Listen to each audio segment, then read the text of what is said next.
Hello, this is James Spencer from Spencer Artist Development and the Actor Studio. Today we're going to continue with episode 3, Formatting Your Monologues. Now, if you watched the last couple of videos, we talked about, how to pick your dramatic and comedic monologues for your portfolio and where to go to look for them.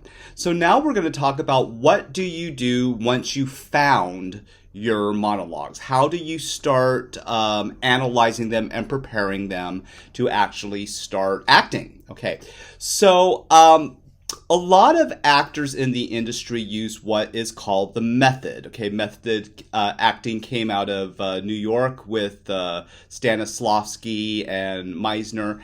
And this approach that I'm going to show you is a very simple way that is organized and easy to start thinking about your monologues. Okay, so the first thing you want to do, and I have included, by the way, too, a document that shows a formatted monologue for you after this video. Okay, so you should, in a Word document program, set the page to normal 8.5 by 11, and I like to use a clean, professional looking font. Like the ones I like is Garamond, Arial, or Times Roman in about a 12-point font. Write Justified on the top of the page. Oh, and you should also format to about a 1/2 inch around your page. Put your acting vitals. So you should have like actor : your name, your age, okay, and then I would also do your hair color, okay, your eyes, and your height, okay. Acting portfolios, we're going to talk about that. Directors, agents are going to need that information, okay? Also, when you have everything organized in your book, you're ready to go. So then you should have a category. So what I would do is put all of your dramatic monologues into one document, all of your comedics into another. So you can cut and paste from websites or from books and then go from there. Okay, so the format I would like you to use is, let's say you have centered and in caps dramatic monologues.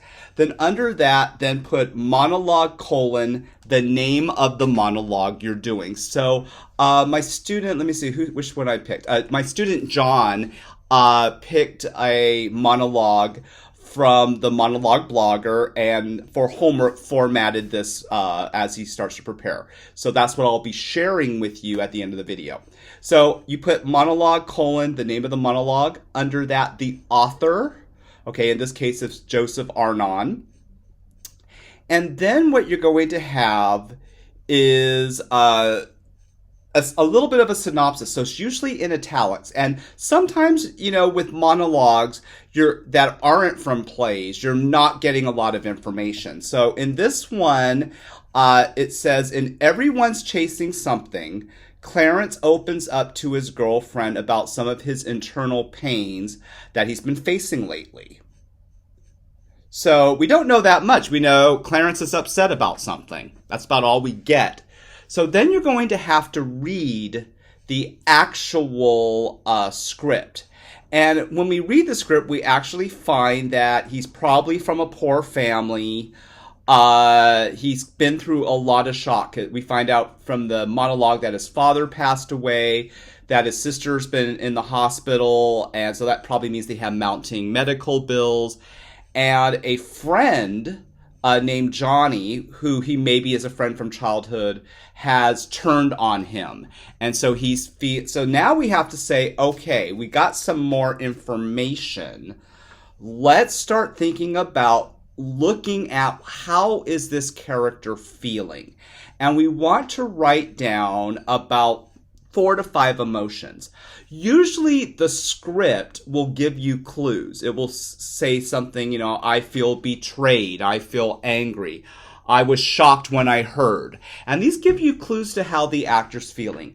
So after examining this specific monologue, my student says, well, my belief is that this character, Clarence, is feeling grief. Obviously, his father died, his Sister's been in the hospital. He's feeling abandoned because the friend betrayed him, but also he's got the loss of his dad and maybe also the loss of his sister because she's been in the hospital. He's obviously angry and upset by it, and he's probably holding back tears, because he's a man. He's like, I'm not supposed to feel emotions, and he's finally kind of self-destructing and grieving, okay?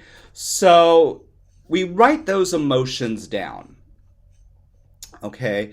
Next thing we got to do is if we got to think about what's called the backstory. So, we don't get much. So this is where sometimes what you're doing is you're asking why, and then you're kind of going deeper into that process. And that helps you find a legitimate backstory. Sometimes we're making up our own backstory. And this is what is really great, though, because let's say 20 different actors do the same monologue.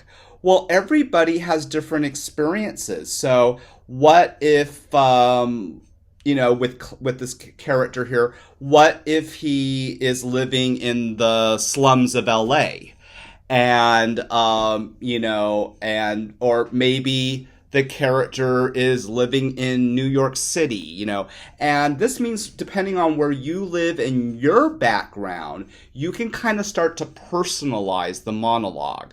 So what my student came up with, he started going, we did this process of just talking about the character. Why is he feeling that way? Where do you think he lives? How does he dress? What would his mannerisms be if he was feeling that way? What would his home look like? Okay. And so this is what I'm going to read the backstory my student came up with. Your backstory, realistically, for like a 1-minute monologue doesn't need to be more than one paragraph. So, you don't have to go so in depth that you're writing 10 pages. But some people do, and sometimes that helps. So it just depends on how you feel. I usually say to keep it shorter. So this is what my student wrote. He says, Clarence is a 24-year-old residing in the slums of Los Angeles. He has had a very hard life and is mourning the death of his father and has a huge amount of medical bills to deal with from his sister's illness. She's been in the hospital. He was best friends with Johnny since childhood, but Johnny has turned on him, probably due to now he has an alcohol and drug problem.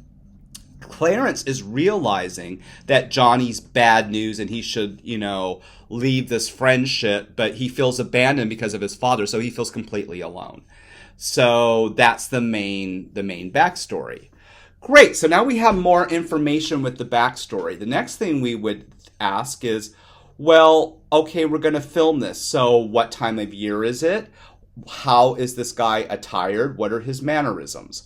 So he's 24 and he's had a harsh life. So he's probably not going to be dressed elegantly, obviously. He's probably just going to be in street attire, right? So maybe he's just in torn jeans and a hoodie, or a t-shirt, Since he's from the slums of LA, for actors that have tattoos, maybe you show off your tattoo to look a little gritty. Maybe you would wear your hair a certain way. So these are the things you start thinking about as well. You think about if I'm going to film, what time of year am I actually in and how can I use that? Right now in California, when I'm filming this, we are in winter, so it is really cloudy and gray and kind of smoggy outside, which is kind of depressing a little bit. Usually we have beautiful weather, but the weather sucks right now. So maybe I can use that. Maybe, I film this outside on a playground and it's sort of gray out and I'm wearing kind of drab clothes, and that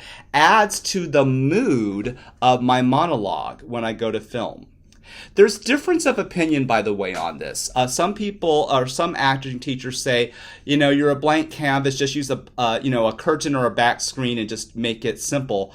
I completely disagree. I believe that acting is so much more, and when you take that effort to really think about the clothing, think about the props, think about the sets, even if you're just doing an on-camera video at home, your video is going to have so much more impact to the audience. And that's my belief. And I also, a lot of other acting coaches in New York and LA feel the same way I do. So my belief is go deep into this, have fun, become that character. What is that character thinking, So anyway, we talked about the backstory. So then we might go into what is this, the character wearing. So we're going to say it's winter, so it's cold, but, he doesn't have that many nice clothes. So maybe he's just in torn jeans and old, sneakers and a hoodie or, a pullover sweater, messy hair, that kind of thing. What might be a prop? Well, we learned from the script that Clarence got this really nasty message from Johnny on his phone. So maybe a prop would be the cell phone. So when we start the character, he could be talking like he's shot by the cell phone, getting this message. So that might be a prop, right? Where would we film? So then you're going to think about the set. Well, it depends on, your camera and lighting. But let's say you're filming indoors.